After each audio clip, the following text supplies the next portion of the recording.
This is Kitt, my patch-restricted achievement hunter.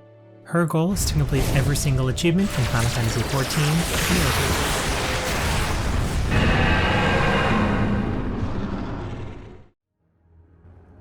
Our progress in patch 2.4 has been rapid. We've flown through content faster than we ever could have imagined. In a way, it feels like we're right back in 2.0, popping achievement after achievement, not caring about any of the major roadblocks in front of us. We unlocked Ninja, captured every single big fish in A Realm Reborn, got our final relic weapon, and we even got stepped on. This patch really has been the breath of fresh air we desperately needed, for both myself and this challenge. After everything we've been through, it feels like nothing can stand in our way. I mean, what's left to do in this patch? All the content players consider hard is out of the way. Surely the leftover achievements can't be that bad.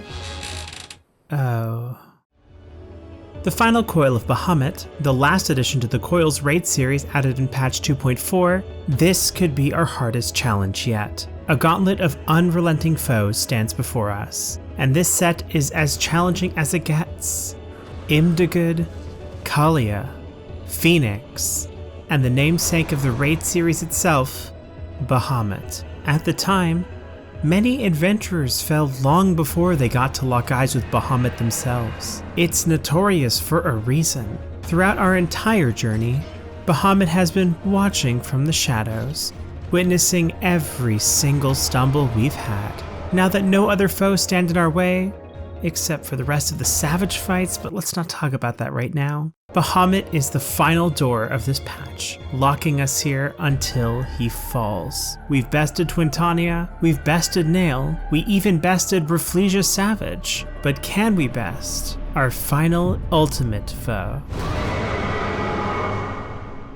To unlock the final coil, as before, I make my way to Urianger, who personally requests that I stay by Alisaie's side and support her until we end Bahamut. Alisaie has worked to find passage into the coils, but both of them are hesitant that Louisoix might be waiting for us. Urianger urges that the Shade is not the real Louisoix, and with that harrowing thought left in the air, I search multiple shards to find passage, but do not succeed until we make our way to Northern Thanalan, the spot where we popped out after finishing the binding coil previously. Urianger succeeds at unlocking a path through an unattuned aetheryte, similarly as we did with Moonbrita when chasing Iceheart, and secure a passage into the final internment hulk.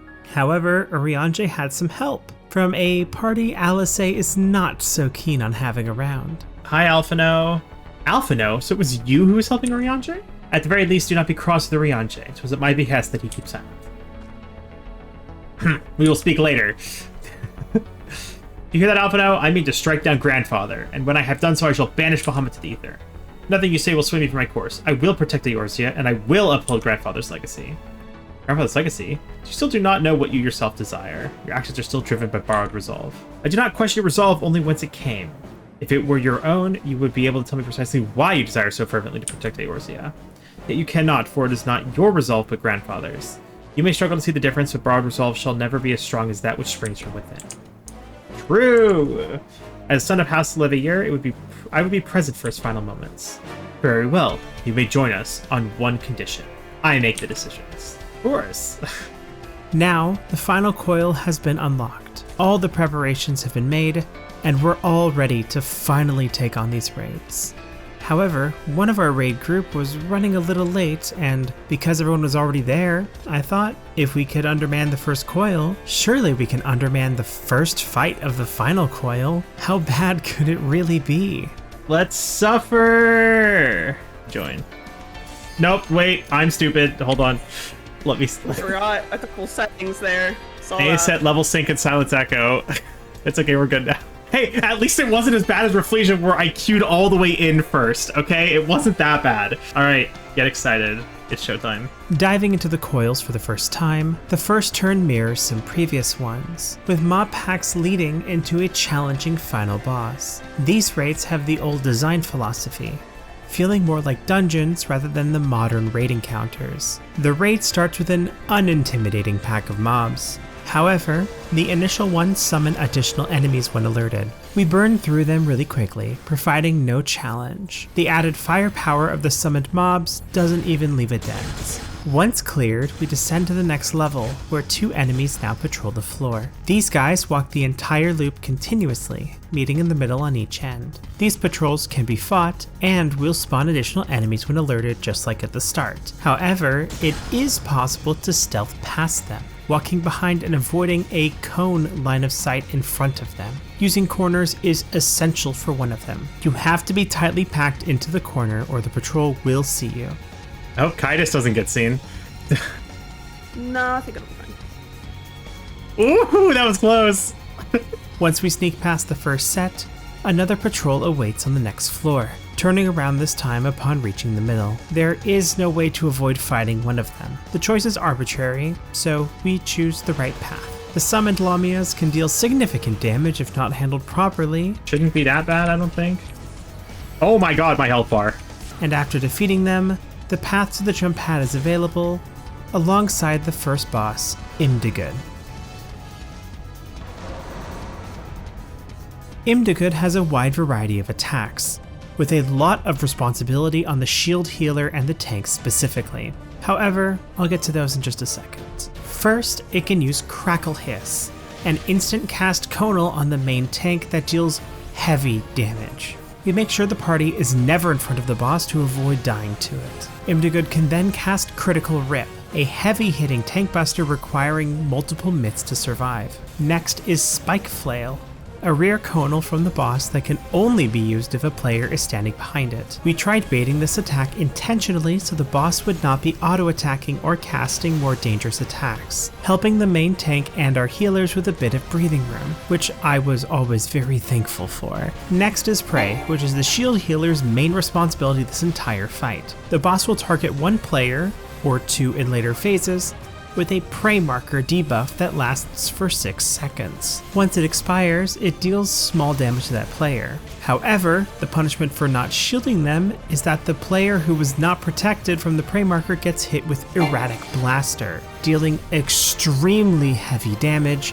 and applying an uncleansable paralysis for 20 seconds. Reaction time is essential, or having jobs that can shield themselves, such as Mave on Summoner. The boss can also cast Electrification, marking a player with a blue marker and applying a vulnerability up debuff to them. Imdagud will then cast Wild Charge, and after 5 seconds, the player will be stunned and it will dash at that player, dealing increased damage to the first target, then reduce damage to each character after, along with a substantial knockback. This is why any attack that does significant damage to the first target's hit are called Wild Charges. At the same time, an electrocution field is under the boss, heavily damaging players that walk through it.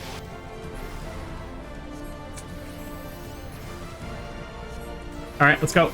Got the crit shield, send it. Also, if you ever poison pots people, feel free to use it. Is that the marker? Or is it the wild charge marker? That's the wild charge. Tank in front, tank in front. Ugh. Okay. I think this goes to 80% something. Okay, so this is the invulnerability.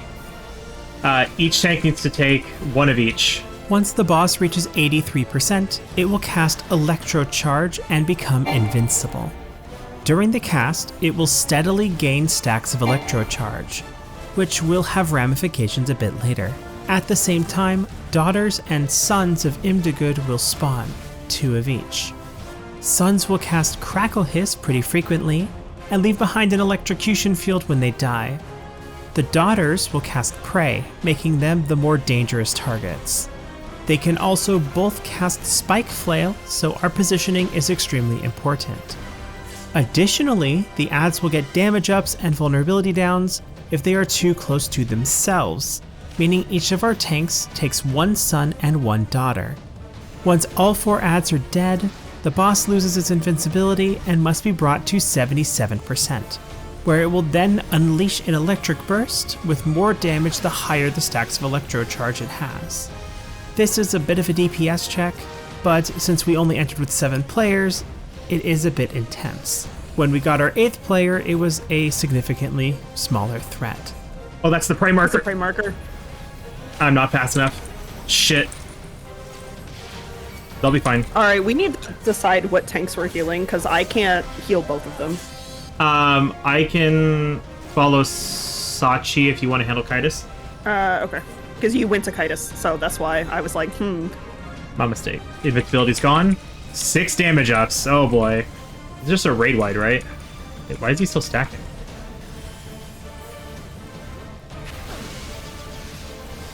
In the next phase, there is only one new attack, Heat Lightning. This attack hits 3 random players with AoEs that inflict vulnerability down debuffs on those players. This is also immediately followed by Wild Charge, which means that those players cannot join the stack or they will die. Heat Lightning spread out.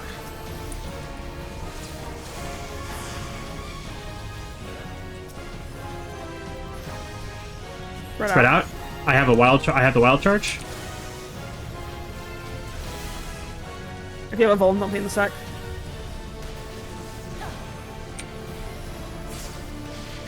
No! That's so unfortunate. Okay, we're almost on to the next cycle. Here's the next cycle.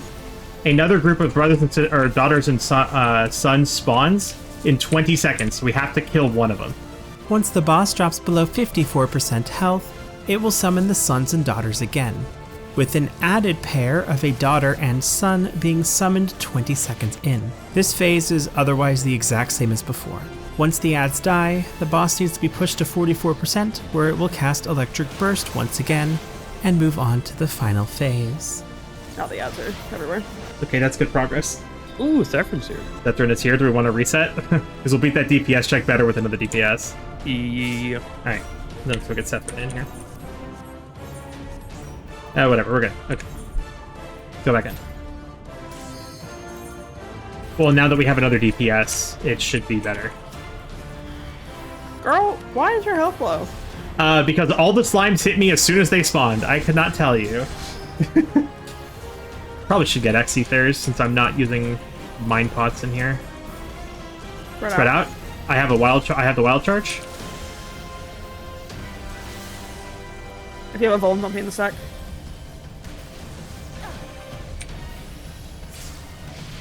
No!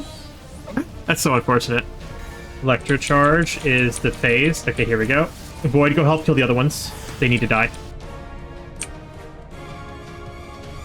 Yes, we can tank the boss far north and then just have the Wild Charge stay in center. Yeah, so like even if you start with the boss at 1, it's gonna drop a puddle at 1, and then it's gonna be like have to pull.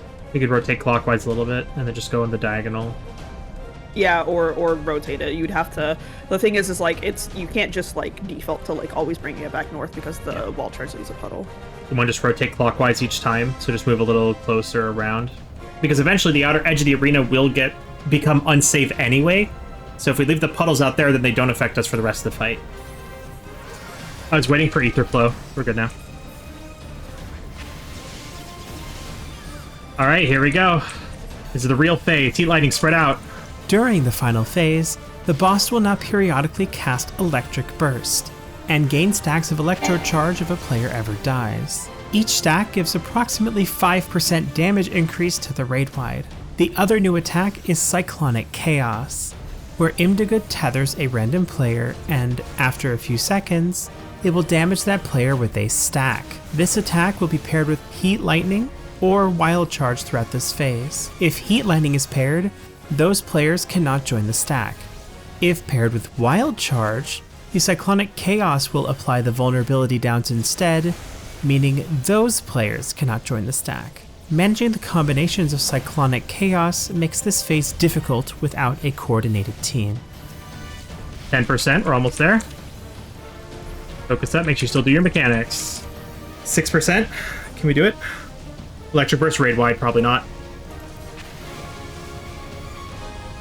Spread out. Kill the thing. Nice! Hey, Let's go! very nice. Easy. Nice. 4 pulls, 5 pulls, not too bad, not too bad. Also, that's where Wild Charge comes from. Who would have guessed? With Imdagud defeated, and in a relatively quick time of only 32 minutes, I am surprised. Similarly to turns 1 and 6, it really wasn't that much of a challenge. Yet, despite having seemingly more complicated mechanics, it fell faster than Rafflesia. This wasn't as easy as turn 1, as we failed to beat it with 7 players, but it's still simple overall. This gives me confidence, but also some hesitation. This set should be the hardest, yet with a start like this, will it provide the challenge that I desire? We have grown stronger as a group, having done so many raids at this point together, which could be a major factor in why this finished so quickly. However, with 3 more fights ahead, the challenge may still remain.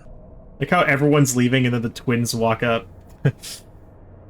Dragon, it's amazing. Oh, this is this part. Oh, it's this part. Where we learn about all the experiments of Mericidia. We learn of the dragons preserved by the Alligans, being kept in continuous suffering in order to keep Bahamut summoned, with their fervent wishes keeping his existence going in Eorzea. Despite the atrocities of Allig, we still must defeat Bahamut. With that harrowing revelation, we move forward, now under-geared. Do they ever explain how they have a entire mini-moon of Dalamud somehow underground in this empty abyss that doesn't have a ground? Yes, but it's like, it's one of those that like, you have to watch all the cutscenes and there's a couple books you have to read too, I think, for it all to make sense. We move directly on to the next turn, entering at an item level deficit of -2 below minimum item level. Heading deeper into the coils, the second turn shows a replica of Dalamud, and we need to force our way in, with multiple waves of enemies requiring the party to split in half up to the boss. So we'll do group 1 right, group 2 left. So we'll just stack in front of these. Okay. What? It's not the case? No, it's fine. No, it's fine. If you have something to say, go ahead. Why would you put 2 on the left and 1 on the right? Because I saw because you're usually white mages are healer 1. Yeah, but like, why would the group be split that way? You could just. I don't know. I'm just dumb. God, I fucking hate that. I want a holy. Fuck you. God damn, I can't get close enough to holy these things. Here, Varian, do you want group 1 to go left this time? You've already drawn the line. You've already drawn the line. Okay. You've already drawn the line, weirdo. Would you expect any less from me? Girl, I want to holy these enemies so fucking bad, but I can't. You know what's funny? If you were on this side, you could. I hate you so fucking much right now. How did I know? I wasn't gonna know. I don't know what to tell you, hon. I really don't. Okay, we can go help them. Go help them! Help our friends! God. I'm here, Kitus! I literally can't. I Got you. cannot cast fast enough. This is insane. Are all of these supposed to be pulled at once? Because god damn. I don't think so. Alright, let's do this. I do not remember this thing's mechanics. I'd have to go look them up again. With the buttons activated, the floor safe to walk on, and the enemies defeated, we arrive at the main threat, Kalia. Where Imdagud was a pushover, Kalia is not to be laughed at. As with all raids, the mechanical complexity increases the deeper we go, so I'm going in prepared for the worst. Kalia starts with Resonate, an instant cast tank buster stack, so we have the tank stand in front of the boss at all times to avoid accidentally assassinating players. Next is Nerve Gas, doing either a front conal or 2 180-degree cleaves on the right and left of the boss in a random order. Kalia will then cast Barrow Field, creating a permanent moderate damage AoE under the boss, preventing us from walking through it for any weird mechanics. Next is Seed of the River and Seed of the Sea. The center head will shoot a blue fireball straight up, which is a stack marker on a non-tank player targeted with a red marker. The other 2 heads will shoot 2 red fireballs, which indicate spreads and will damage 2 random players. The heads will fire these in a random order, so I made sure to watch each time to determine the attack order. Eventually, I was able to determine them without looking based on their sound, as they have different weights to them. Kalia will then cast Secondary Head on the main tank. This attack stuns and inflicts a debuff called In the Headlights on them. Kalia then casts Primary Head, which will deal approximately 25,000 damage to the debuff tank. So we always had to do a tank swap during the cast, alongside a lot of mitts. Oh, that's like really slow. I thought that would be a lot more punishing. Okay. Oh god. That's a lot of fucking damage. Holy shit. That's a lot of damage. Nerve gas? Oh, we got downtime. Easy downtime. Nerve gas? God, this is really easy. All right, ads phase, here we go. Take the nodes out, take the nodes out. Once Kalia reaches 60% health, it will move to the center of the arena and become untargetable, spawning 3 nodes around the edge. The weapons node takes 50% reduced damage, has cleaving autos, and can use repelling cannons, an untelegraphed instant stack with all players in melee range. The melees focus this one first, except for the off-tank. The gravity node takes 50% reduced physical damage and always crits its cleaving autos. It can use Void Zones, which drop a persistent AoE under a random player that inflicts moderate damage and applies a heavy debuff to that player. The off-tank held this one with constant healing so that we could keep the nodes apart while the casters weakened it. Finally, the electric node, which is immune to attacks from players not in melee range.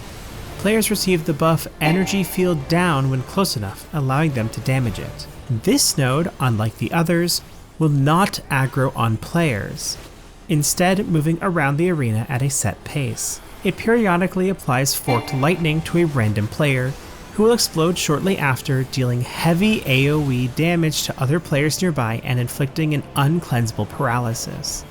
This works exactly the same as Thunderstruck from Nail. During this phase, if 2 nodes get too close together, they combine and become almost impossible to kill, alongside becoming incredibly powerful. This phase is pretty much a wipe if any 2 nodes combine, similar to Nail's super golems. Additionally, if the weapons or gravity node dies, the other of the 2 will instantly move to the electric node and try to absorb it. So we had to make sure to kill both nodes at approximately the same time. To handle this, we walk the nodes around the arena, keeping them apart and away from the electric node. Once the orb and the cube die, we all pile the egg. Maybe you need to be on the other node. Or are you still hitting it? Okay, good. Excusez-moi? Oh, is the cleave from the thing conal? Like, does it hit everything? Oh, it's too late. The electric node is tethered. It's over. Oh, okay. I'm just walling it. Wait a minute. Yeah, it's over. Yeah, it's over. I did not mean to accept that. That was an accident.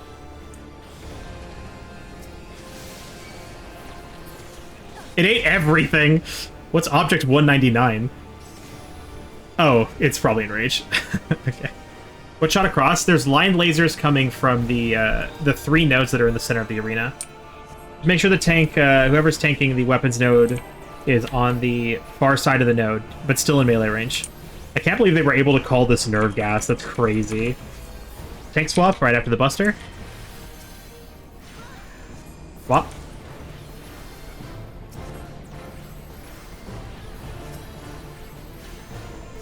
Oh my god! Hopefully I got him. Oh my lord. I got him. Dodge the nerve gas. This is already a very scuffed starting pull, but it's fine. Everybody's alive and we have downtime to heal. What a start. Like this is phase 1. Nice! No! You want to just start over? Let's just start over. Yeah. Just start over, Yeah. please. Let's just run that one back. That was so bad. I just wanted to hug Maeve explosively. Kill. Maeve, kill. Alright, get in melee range. Let's kill it. This is so stupid. Spread out.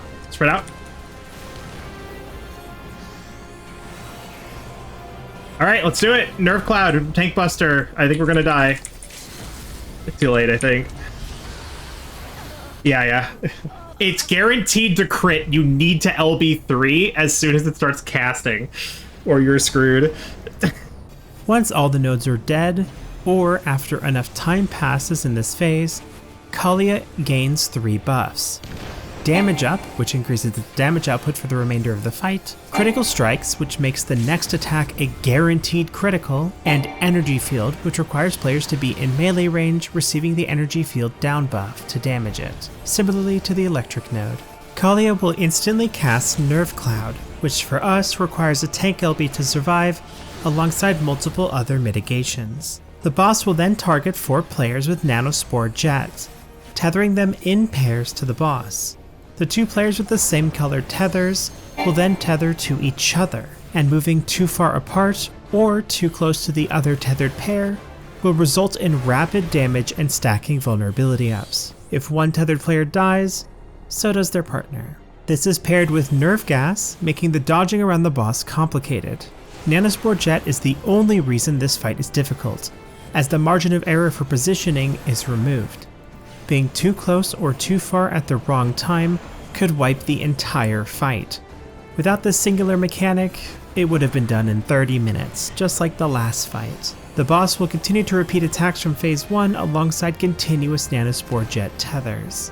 After multiple failures, we decided to have the color pair stay as close to the marker of their assigned color for Nerve Gas dodges to avoid overlaps at all costs. Green tethers went to the 2 marker, and blue went to the 4. If tanks got it, they would just stay north until the Nerve Gas dodges, and then stay close to the color before moving back and front afterwards. Despite being the most annoying mechanic, it ended up being my favorite of the entire fight. No crits today. Sorry, Sachi. This fight's actually pretty fun. I actually like this one a lot. But I'm afraid of third phase. Keep your tethers close. Keep your tethers close. Tether separate, but close. Okay, how do you want to handle tether movement then? Well, there's 2 different kinds of tethers, so one set of tethers should go to like the left and one set of tethers should go to the right. Want to do green left, blue right, blue purple right? Bosses left and right. Sure.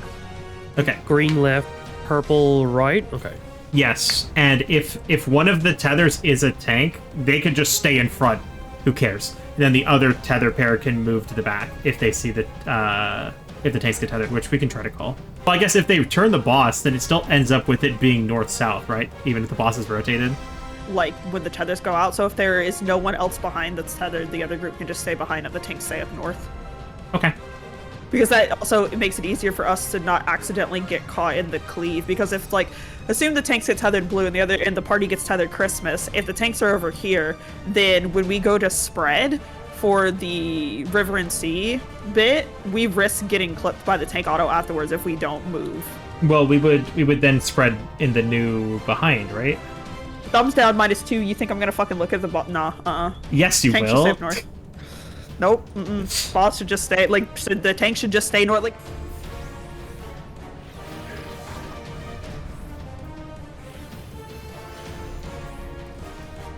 Well, yeah, that's why I'm saying, dude, we don't want to just stack on the markers. Just match the color of your tether to the marker. Yeah, so Christmas tethers stand on 2. The purple markers stand on 3. I'm assuming 3's purple. If I'm wrong, replace it with 4, please. I'm just colorblind. Yay! Thank you. So purple on 4, red, green on 2. And I guess the tethers can probably stay on 2 and 4, then 4 Nerve Gas just move to the nearest safe spot. So that way they stay on opposite sides of the boss. It's also going to make stack spread a little weird, but... We can stall this phase if we needed to, right? We can, yeah. Yeah, there's no like enrage fill time or anything. Do you want to wait? What do you want to wait for? Just in case you guys want to get your mana back or anything. 6,000 now, so I'm pretty good. I'm doing okay, yeah. Nanospore Jet.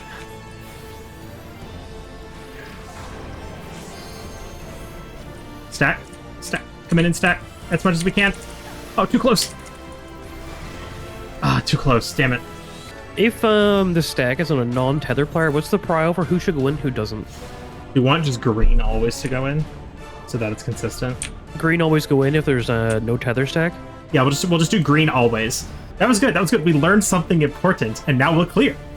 Do the tethers get reassigned after a time, or they always just... Yes. So apparently after the tank buster, it resets, from my understanding.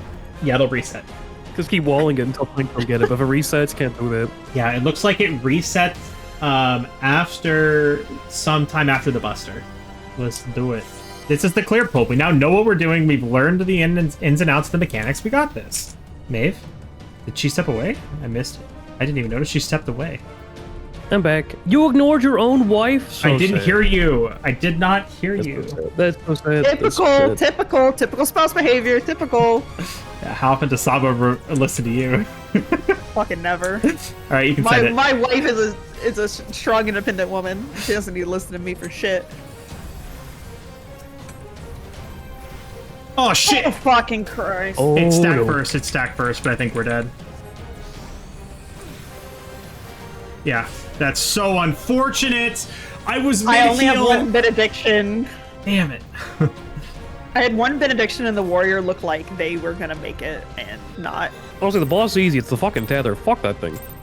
Yeah, everything about this boss is not that bad, except for just the tethers. Well, that's why the tether's there. It's to make it hard. Smile. True. God, ARR design is something else. Spread then stack. Spread then stack. Oh, they even sound different. I didn't realize they sounded different too. Okay, I'm glad that's true because I was thinking that, but I thought I was just losing my mind. Nah, the double sounded a little, or the stack sounded a little deeper. I might stop attacking just so I get my mana back. Honestly, I think I want it back. Whatever you need to do, I'm just gonna stop hitting. We will have to leave and do another lockout. So it's like you find the nearest safe spot to your colored tether marker. Pretty much for nerve gas, stay as close to your marker as you can safely. And if you can't, go to the nearest safe spot as you move around the boss. Because there's always going to be a significant amount of space. You should never need to move a ton, and if you do, you can usually dodge a bit early. Is it possible for two people with the same tether to be hit by the spreads? So I don't actually know if that's possible. Okay. That's a sign to touch grass if that happens. I guess it is true. The same light party is one left, light party two right. But we could swap killers tonight? Oh no. You said the life parties, but we already went. I am stupid, okay? I'll go back. I can go back. I can go back. No, I can't. We're in combat. You should just ignore me. It just says nothing useful. Can we install for mana? We can. Yeah, that's all. Wait, it has a regen on it? Excuse me? 10%. Careful. Just move back. Just move back. It's okay. It's only one stack. It's only one stack. It's okay. Shit. I don't have mana. I got Kitus. It's damn. Fuck.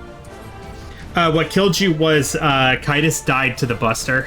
Because you guys had I think 2 vulns, so Kitus died to the Buster. Had been called the Electro and the Egg, and now I call this one the Square.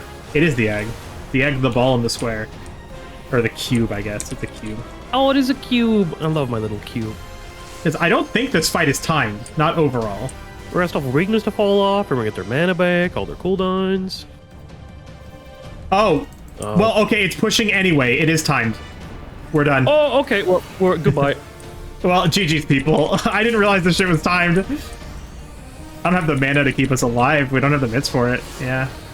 Nah, just start over. This is so cursed. Two cards, his wallet.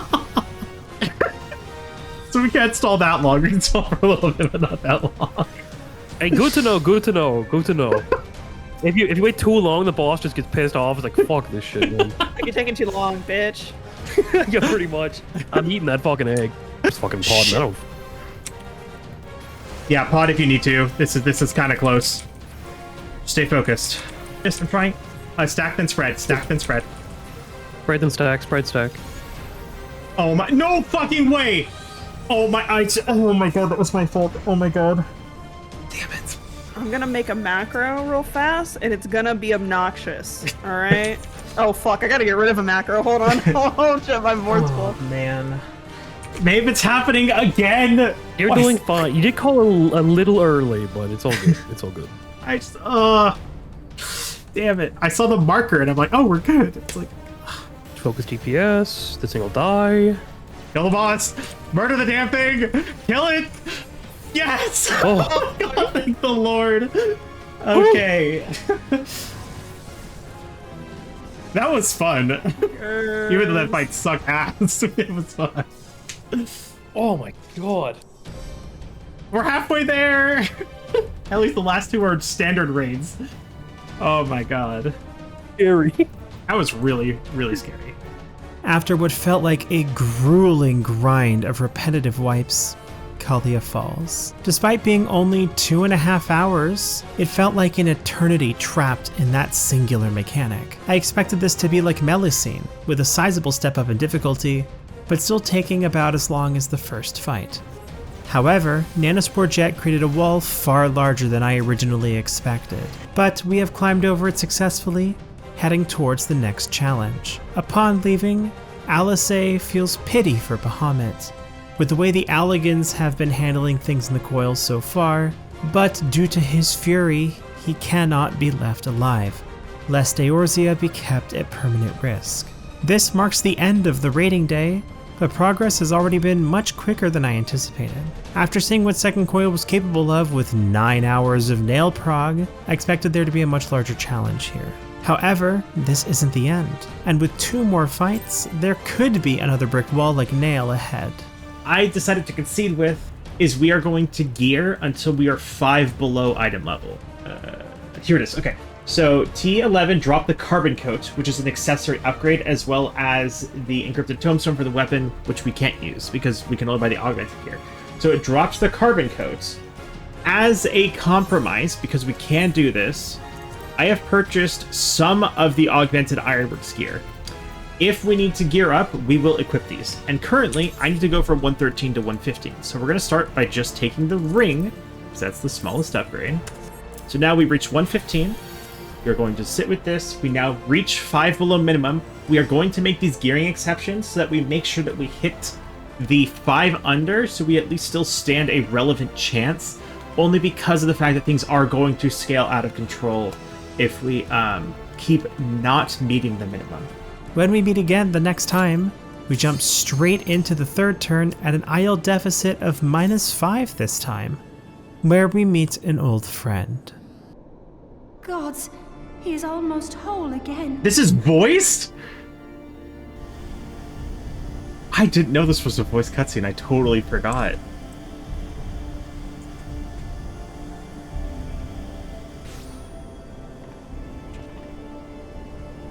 Grandfather. If history teaches us anything, it is that man cannot find common ground between his own 2 feet. Even you, twins whose veins run with the same blood, struggle to fathom each other's reasoning. You hide your differing agendas behind the convenient banner of Eorzea's salvation.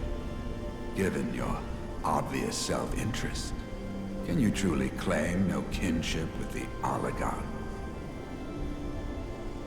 And though I hope they might bring you closer, 'twould seem that the twin grimoires I bestowed upon you were a wasted gesture.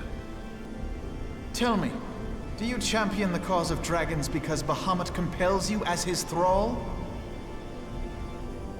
Or is it because you yourself have transcended the limits of man's existence? Ah, so the possibility did not escape your notice. What I prayed for, and what I have become.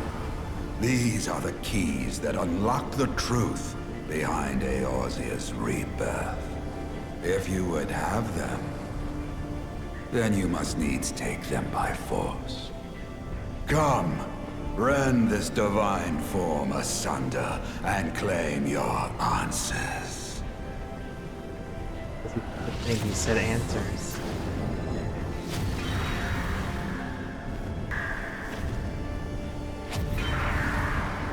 God, I forgot how long that is. Okay, we're done now. Despite the incredible revelation about Louisoix, we have no time to ponder and must defeat the phoenix he has become. For the first time this tier, there are no mobs, and we are thrust straight into the fire.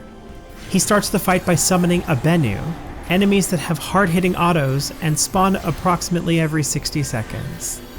If they are left alive, they get a damage up and give the boss stacks of Rise of the Phoenix very quickly. If the Phoenix gets too many stacks, Flames of Rebirth, a potent raid wide that increases in damage per stack, will wipe the raid, capping at 16 stacks. We definitely won't survive the attack that long. We kill the Benus on specific markers to make sure they aren't too close together. This will be important for a later phase. Next is Revelation, a heavy-hitting AoE tank buster on the main threat. This applies the Revelation Resistance Down debuff, meaning the tank cannot take the buster for 75 seconds, forcing us to tank swap. Next is Blackfire, targeting one player of each role at random, dropping a Blackfire puddle where they stand. These become mines that can explode when stepped on or after a duration, dealing moderate damage to the party and inflicting vulnerability ups on all players. If they are too close, they will tether and explode repeatedly, likely wiping the raid. The Blackfires must be killed to prevent wiping, but they have extremely high health, taking a large time commitment to kill. Thankfully, Phoenix will then cast White Fire on one player of each role with a white marker, dealing moderate damage. These must be dropped on the Blackfires, giving them an HP penalty debuff, making them significantly easier to kill.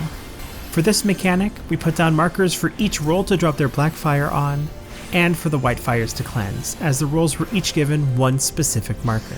These mechanics loop until Phoenix hits 80%. Blackfire? Oh, I didn't move it. Okay. Nice. Alright, we're casting on the monk. Revelation. Oh, the Benu's killing me? Okay. A lot of damage. I just don't have any more mana, unfortunately. That's okay, we'll try it again. Noted that the Revelation hits like a goddamn truck. Did like over 7,000 damage through a shield. Yikes. Make sure you hit the Revelations. I have the chain. Okay.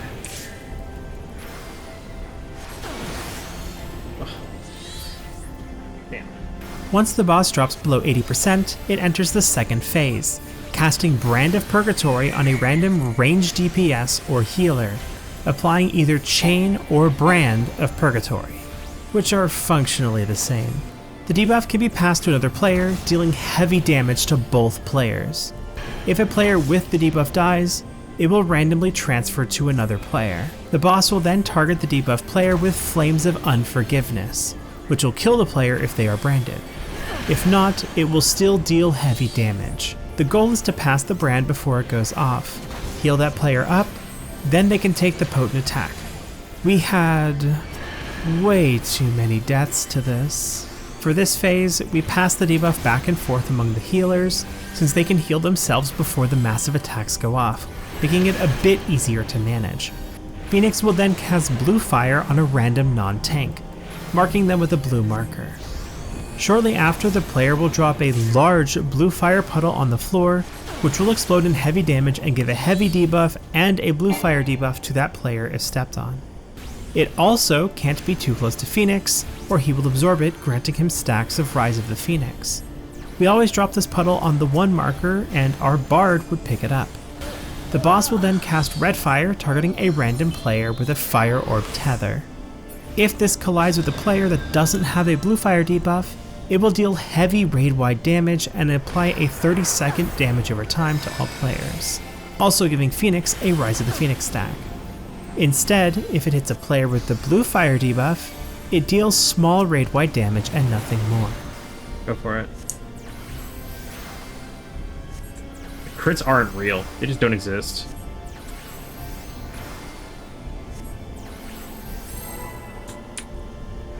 Crits just don't exist. Sorry, Sachi. Oh, I needed to pass it. Tether just shouldn't move. And then Kieran and the other players will need to adjust to it. So if you're tethered, just don't move, because you don't have any mechanics to worry about in that phase anyway. So we'll leave it on 1, and then when Red Fire is about to come out, Kieran can grab the puddle. Tethers don't move, and Kieran will run to intercept it. I guess the tethers can run backwards to extend the distance, but just don't move left or right so that the orb's trajectory stays consistent, so Kieran can physically intercept it. One more. Doesn't exist. I like how the coils runs are now just becoming, will I crit Sachi or not? That's the whole thing. There's your crit, Sachi. Stop complaining. Oh, fucking Christ. Can we just push the Okay. phase? I have blue fire again. This shouldn't do any damage to me, I don't think, because I just move. Yeah. Can we push the phase? We pushed the phase! We made it to phase 3! Once the boss drops to 52% health, it will become invulnerable and summon a wall of fire around itself that will instantly kill any players that touch it. Phoenix will then cast Flames of Rebirth every 14 seconds, giving itself a Rise of the Phoenix stack and reviving the Bennu corpses around the arena. Each Bennu can be revived twice, retaining their enmity from when they died before. After their first death in this phase, they come back with a max health increase and a damage up. If two big Bennu are near each other, they tether, gaining health ups and vuln downs. They also need to be spread out when reviving, otherwise they give additional buffs to each other. This is why we spread them out earlier. This is a soft DPS check, as Phoenix will continue to gain stacks and deal more raid-wide damage the longer the phase goes on. However, once it ends, all stacks of Rise of the Phoenix will disappear. The boss is getting 1 billion stacks.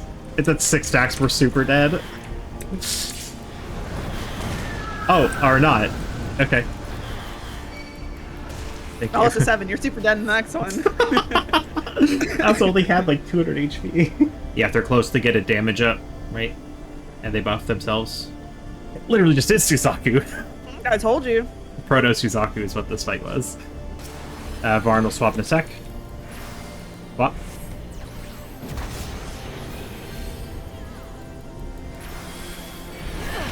Are you fucking with me? Oh my god.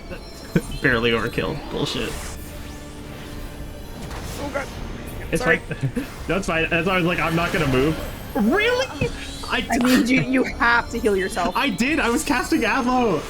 I'm just not gonna press Adlo anymore. I'm just not allowed to touch that button. That button's not allowed. Oh yeah. Okay, go for it, Sachi. Yo, mantra for the shield at the start. Let's go. Gotta give Sachi a better crit last one. Nope. Revelation. There's your crit.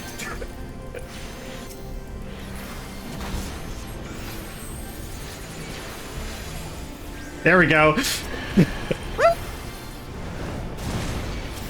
Kill it as fast as you can. 15 seconds, kill it. Gonna have to move it, gonna have to move it. Shit. Alright, move him. It got right back up. Kill it again. Oh, it's big.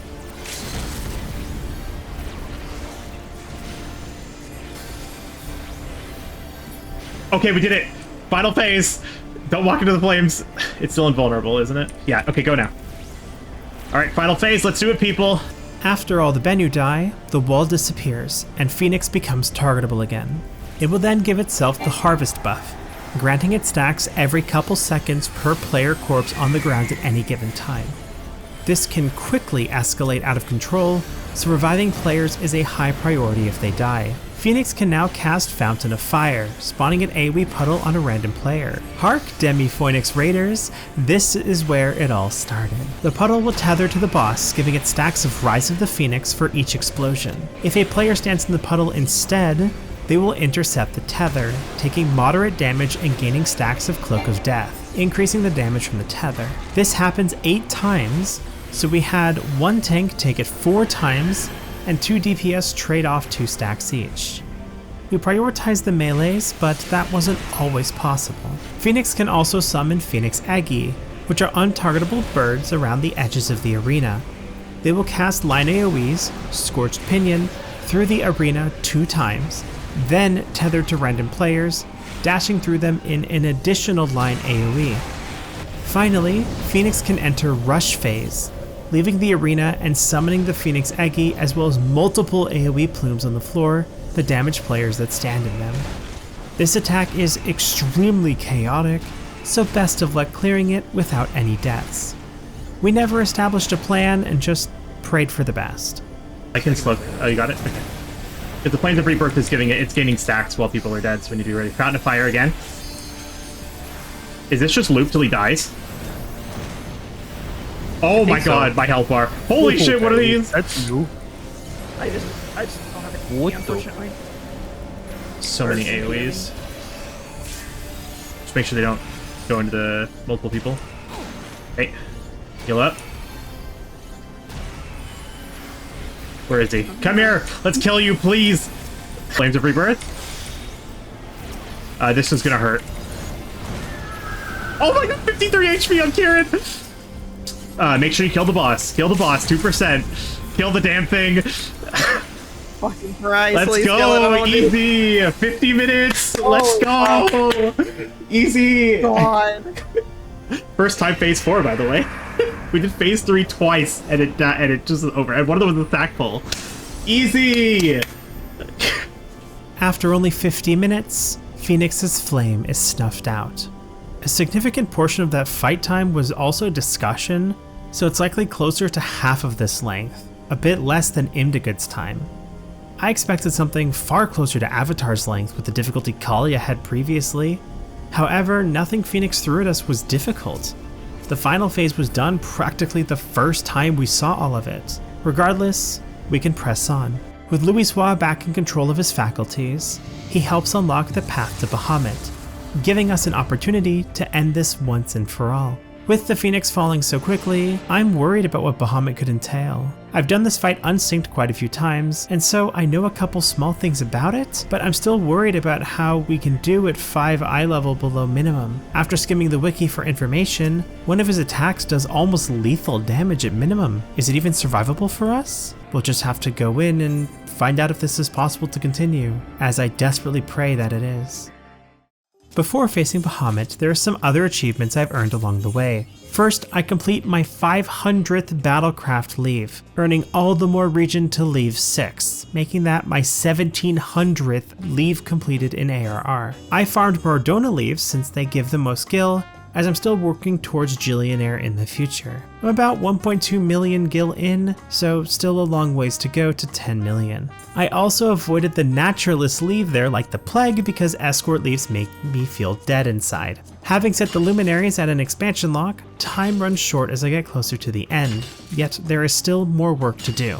I work on earning mining Lenosha 4 for 4 hours while queuing for random extremes that we knew wouldn't pop, then capping it off with 1 to finally earn the minor luminary, knocking another one off the list. I chose to end off with one of the low-level achievements because I thought it would be hilarious. By the way, these are the only places to earn these achievements. Why the developers didn't put in more spots, I'll never know. With all the other luminaries out of the way, only one remains: Fisher. So far, I've made very little progress towards it, as I tried to not work on it until after big fishing since they have a lot of overlap. To make some headway, I earned Baiting the Shroud 5, 4, and the Complete Shroud achievement. These 2 achievements alone took many hours to finish, and luckily for 4, I had some company while whittling away, with a couple members of my Twitch chat coming by to fish with me. After doing a bunch of achievements alone, it was nice to have some people there during one of those long grinds. I also earned Baiting Lenosha 4 and Thanalin 4, taking 3 hours each, finally digging into this lump of unearned achievements. Having done this luminary on my main, I knew these would be long grinds, and I specifically also took the time to catch fish for gatherer leaves in the future. While working on mining, I also queued for frontlines to try to knock out the last big node achievement for 50 nodes destroyed. Object 130! Come on, kill it, please! Free me from this flesh prison! Okay, there you go. I'm fucking putting everything I have into it. Come on, come on, come on, just let me out! Yes! We're free! We're free! Oh my god, we're free! Maybe we don't have to play this mode anymore. Fucking freedom. Took only 4 hours. It did take 4 hours to get 7 node kills. Which I finally managed to do on game 63. Game after game after game. I never expected this to pop, but it's finally out of the way. frequently, I would get killed while trying to get the node and earn no progress, making this achievement exceedingly painful to get. This grind has probably taken about 20 hours so far, and I have only half of the wins I need to move on. I despise PvP, but with Borderlands Secure finally completed for achievements, I no longer have to focus on killing nodes, and instead can prioritize my failing attempts to win games or earn kills on players. I also begin the grind for Gather or Leave turn-ins, and along the way, Carpenter reaches level 70 with a challenge log bonus, also earning me Mastering the Hand 3 for all crafters reaching level 70. Also, because I'm turning in Fisher leaves for this progression, Fisher manages to reach level 90, and I still don't really get how it got so high. But with all of that out of the way, the final challenge is upon us. Bahamut, the ultimate challenge that lies at the end of the final coil.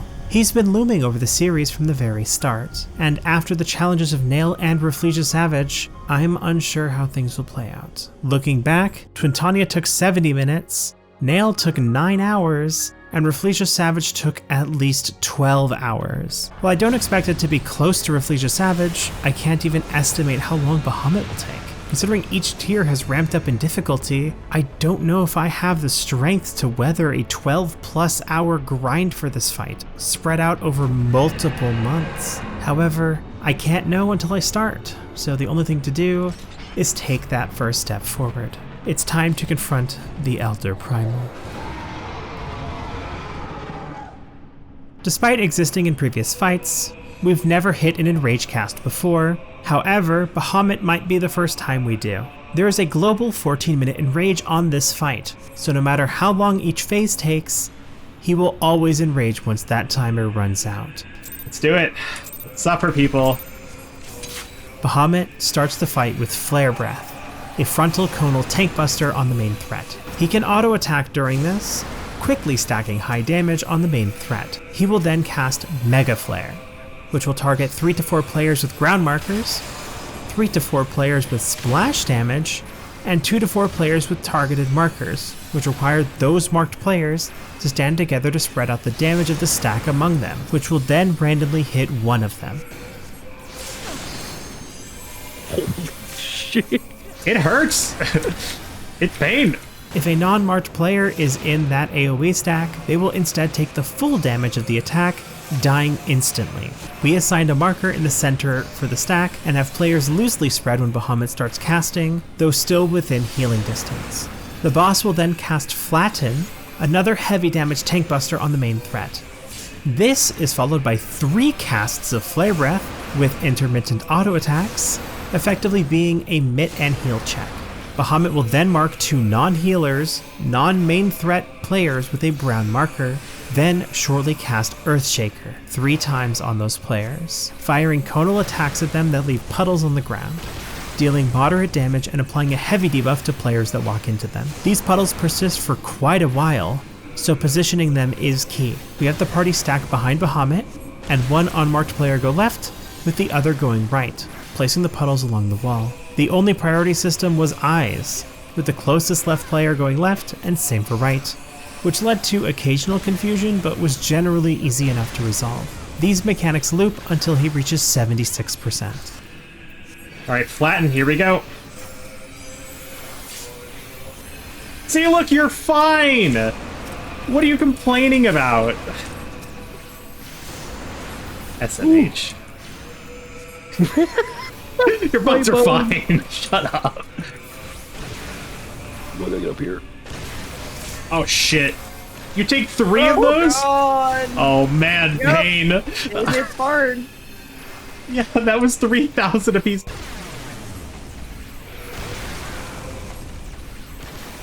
Okay, we did it. We can survive. Giga player, here it comes. Let's see if we live. I don't have any mitts for this, so I apologize. Oh, I don't have my We got LB3 off of that. We're Gucci, 100 HP. We're Gucci, easy. Once Bahamut reaches 76% health, he will cast Giga Flare, an extremely potent raid wide requiring multiple mitigations to survive. After, he will summon a Shadow of Mericidia on the north side of the arena. If it gets too close to Bahamut, it will tether to it. and they both gain damage ups and vulnerability downs. It can then cast Fireball occasionally, limiting space in the arena, so it must be killed quickly. Bahamut will also cast Flare Star, spawning orbs periodically throughout this phase that tether to players. If a player is hit, they take small damage in an AoE and gain a stack of Suffocated Will. Non-tanks should not get more than 2 stacks, or it makes the later mechanic unlivable. Bahamut will also cast Flatten and Flare Breath and Mega Flare during this phase. Mega Flare has an added bonus of now summoning a tower underneath a random player that must be soaked by someone, or it will wipe the raid. This tower does the same damage as the initial AoE hits, requiring a lot of healing to take. Because of the spawning order, the tower appears near the end of the attack, and if it spawns on the stack marker, it could lead to a wipe. For those situations, we tried to move the stack out and have someone else soak the tower. Bahamut will also cast Rage of Bahamut, dealing moderate raid-wide damage, increased by the number of stacks of Suffocated Will on each player. Non-tanks cannot live 3 stacks without heavy mitigation. It will then cleanse the stacks and summon another Shadow of Mericidia to kill. This repeats until Bahamut goes to 52% health, where he will cast another Giga Flare. Shadow, kill the Shadow, kill the Shadow. Don't let it get near the boss, kill it. It just busted me. Okay. Well, you know what? We made it to phase 2. I'll take that as a W. Rage. Okay, so this will deal the damage. Does it cleanse the stacks? It does. Oh, it did because I died. Okay. Oh my god, Kindness lives on 5 HP! Oh my god! That's incredible! 80 HP. God, this shit's pain. This shit's pain. Beautiful. Giga Flare, heal up. I think we might die to this. I hope not, but we might. Submit on it. Okay, we live. Ads, here we go. Once Bahamut casts Giga Flare, he will leave the arena. Shortly after, he will appear at the edge of the arena alongside a Storm of Mericidia, marking players with a red and green dive bomb marker when they each appear. They lock in the dive as soon as the marker appears. Shortly after the storm dives, a Mega Flare will go off in full, exactly the same as phase 1 with no tower. We all stood mid on a marker to bait the dives, practically the same as Twintania, and decided beforehand which players go left and right to handle the Mega Flare spreads. After that, a Blood of Mericidia and a Pain of Mericidia will spawn.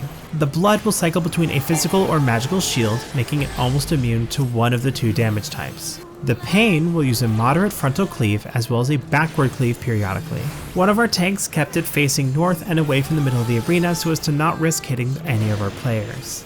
Shortly after, 3 Gusts of Mericidia will spawn. If they get too close to the Pain, they get absorbed, healing it and giving it damage ups for each. We focus the Pain first to prevent this from occurring. Next, 2 Sins of Mericidia spawn. 20 seconds after that, they cast Evil Eye, which deals damage equal to their remaining health to the entire raid.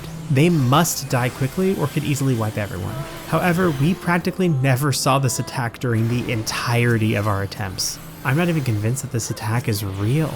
After another round of dives, the Storm of Mericidia enters the arena. Similarly to Twintania, it can cast Death Sentence, a potent tank buster, Plummet, a moderate damage attack around the boss, and upon death it drops a Neuralink 2.0, required for a later attack. The Storm had to be kept away from the party, so Plummet didn't accidentally kill a player. More ads will spawn. A Blood, then 2 Gusts, then a Sin and a Pain, before only Bahamut dives alongside another Mega Flare, and finally, Terra Flare, which requires tank LB and standing in the Neuralink to survive. This phase is on a strict timer, with ad spawns and dive timings happening at preset intervals. If things don't die fast enough, it could very easily spiral out of control. I got it now, I got it. Cast it. Oh, hello, the Pain of Mericidia. Don't buster me! Help, please! Thank you! I can't take the aggro. Okay. We just go now? Oh, I may have ran too early. Goodbye, everyone, if you die. I think you're fine. You lived! Stack? Shit, I can't heal Maeve. Damn it. Well, we made it. Here comes Giga Flare. You should survive Terra Flare, right? We're about to find out. 12,000! Oh, we failed the range. Nope, because that shit was buffed. Oh, we need Neuralink Alright. plus tank LB3. We need the LB3 for that? Disgusting! This is so doable. This is so doable. Also, you can knockback resist the dives. If you think you're gonna get clipped, just pop it. You won't go flying into the wall if you knock back it. You still take the damage, but you can knock back it. Giga Flare, stack up. I can res. Okay, Thank you. I hope we survive that. Nope. I've heard enough. I've heard enough Heroes in my life. Heroes is not fucking playing. I have it replaced in my personal equestrian for a very good fucking reason. Fuck that fight. Noted. Bard's PTSD is Heroes. Got it. Heroes and Thunderer, my god. For me, it's fucking Rise of the White Raven after all that nail bullshit. Beautiful. I don't have a heal for you, Sachi. I'm sorry. I got it. I'm working on it. I'm working on it. Spread out. Spread out. Stack mid. I get the raid. I got Kitus. Oh, interesting. Sorry, Kitus, you've been doomed. I'm sorry, what just happened to Kitus? I don't understand. They hit full HP and then went back to 0. You saw that, right? I think I can save you, Baran. I'm sorry. Nope. I just don't have mana. I guess I can Holy save fuck, you. I Yes, I survived. can. I think most ultimates are probably, at least the first 3 ultimates are probably easier than what we're doing. Depends on the face. Depends on the face for sure. I think T is easier than this. I get to go brain off for T. T is super easy. I do not agree with you in the slightest. In the bubble. I was trying to put down a shield beforehand. Please. Oh my god, we're Oh, Gucci. Okay, phase 4, people. We made it. Bahamut will descend back into the arena for the final phase, starting with Akmorn, a multi-hit tank buster. This attack tethers main threat to the nearest player, and if they are in the AoE as well, the damage is shared. A non-tethered player will take instead the full damage of the attack. The first hit deals the most damage, with each subsequent attack dealing half the initial hit. Each time Bahamut uses Akmorn, another hit will be added. Tanks shared this, unless we had planned ahead of time for them to use Invuln alongside other high damage attacks to lighten the load on healers. Bahamut can also cast Tempest Wing, which tethers 2 players to him.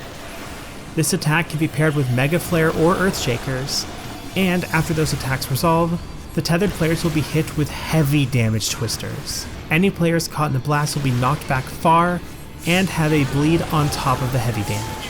The tether should be taken by the tanks to make it easier for the party to handle mechanics. Mega Flare is upgraded to have a second tower spawn, and Earthshaker is upgraded to be followed by an immediate Flare Breath once the Tempest Wing resolves. Bahamut will also cast Giga Flare after the second Earthshaker, looping the phase after that. If he does not die before 14 minutes have passed since the start of the fight, he will cast a 15-second Giga Flare and wipe the party. Tanks, get your tethers. Tanks, get your tethers. Nope. Didn't get the tether from us in time, unfortunately. Yeah, after the Akmorn resolves, you can move him to the wall. Do you want to pull him back to 3 again so it's just consistent? Just, instead of pulling him to 4? Yeah, okay. Ooh, not even close. Ad is out. Don't let it kill me, please. Come on. You lived, it's all that matters. Okay.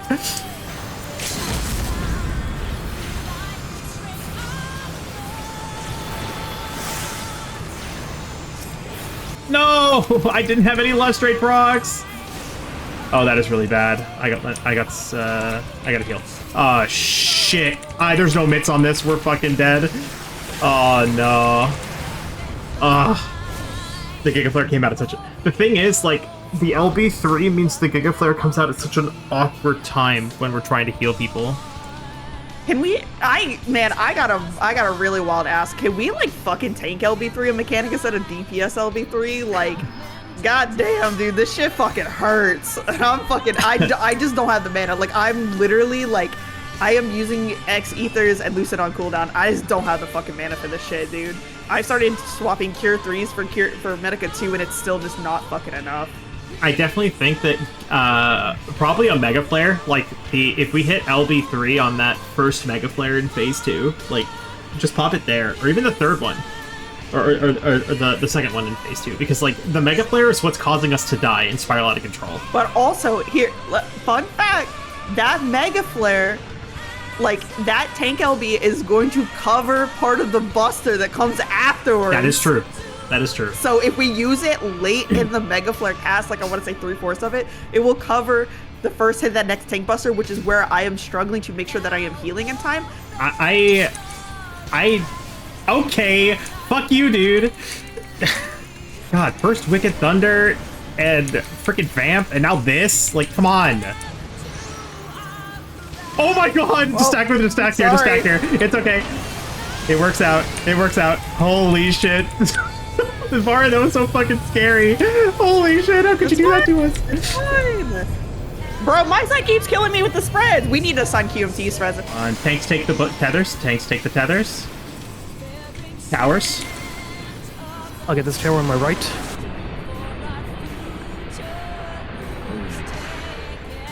Oh! That was a green as fuck, but I lived. Okay, come on. We can do this, people. We can do this. 30%. We can do this. This is a Giga Flare. LB. I think it's too late. I hope it's enough. Okay. Can you raise Varn? I can long cast. Awkmorn. 1. I can long cast some Kieran as well. Oh shit! 2. I can long cast some Kitus. I got Varn. Damn it! No! 18%! So sad. Latin?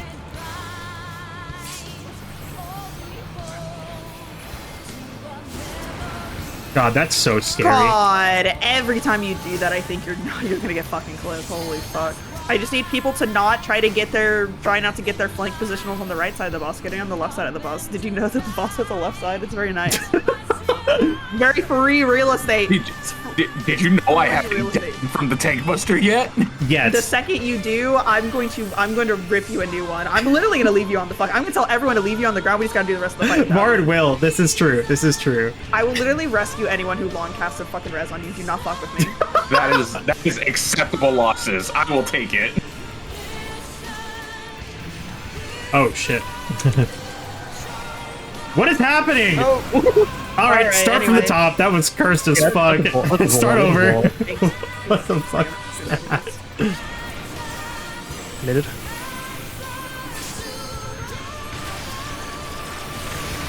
Awkmorn. Okay, cycle number 2. We can do this. Fuck. Yep. Also dead. God damn it. God. E point 2.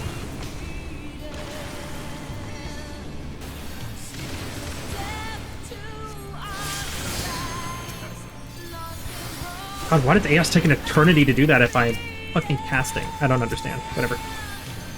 Why am I healing you? Ability queuing, my beloved. Well, because I'm casting Sucker, and after it ends, I'm insta-queuing the AOS thing.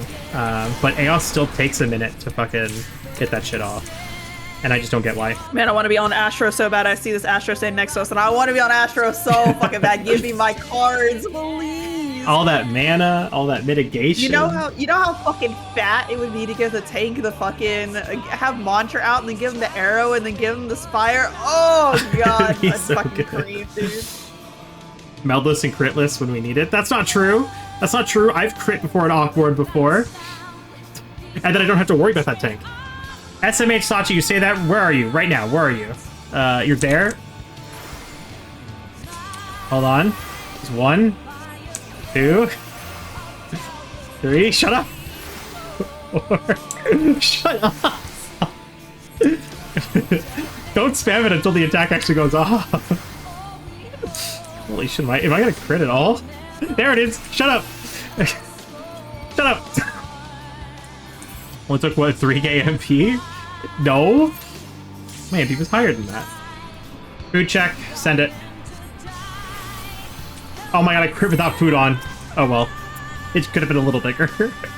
I literally was like, oh, I won't crit, I'll put my food on it. It'll really crit before I food it. Earthshakers. I got... Who's moving? One of you's gotta move. Well, that sucks. Trip move. I think I can keep you alive. Yep. It worked out. Bit scope, but it worked. It worked, yeah. If the stat crunch made the coils hit way harder than before, I mean, probably, but again, we're also 5 item level under mine. Like, this is going to be really painful. This is sort of the expectation when doing something like this. This is the last pull. No more after this. Make it count, people. Last pull magic, people. I believe in all of you. We can do this. Easy mode. This fight is child's play. We know what we're doing now. My heart is racing. Here you go. I got her.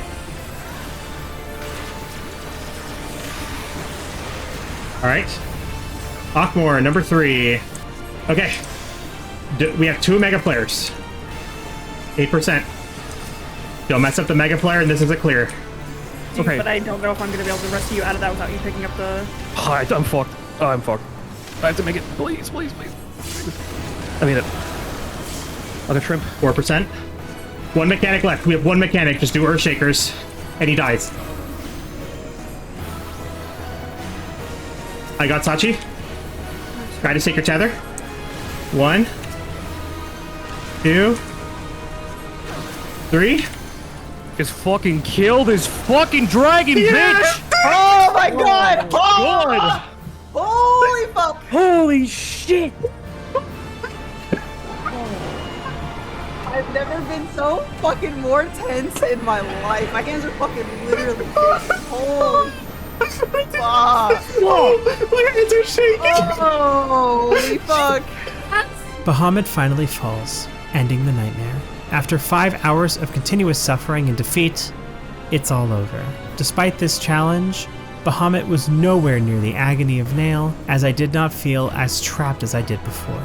Even still, closing out the final fight was a satisfying conclusion to a struggle I began with the inception of this challenge. The coils are done, with nothing left for us here, and Eorzea saved. With Alisaie's newfound resolve, we close off the entrances for good, and upon seeing her off for the last time before post-Heavensward, the last coil story achievement is earned. However, this is not actually the end. The final 2 achievements are for the re-clears, and despite entering synced, this fight is still difficult, causing us multiple wipes even with much stronger jobs and better gear. Yet, we still come out on top, and with the 10th clear of Bahamut, 2.4 is completed, and while the Savage Coils still loom large, the path forward is open, and I am ready to continue moving on, towards new content and the yet greater challenges awaiting me.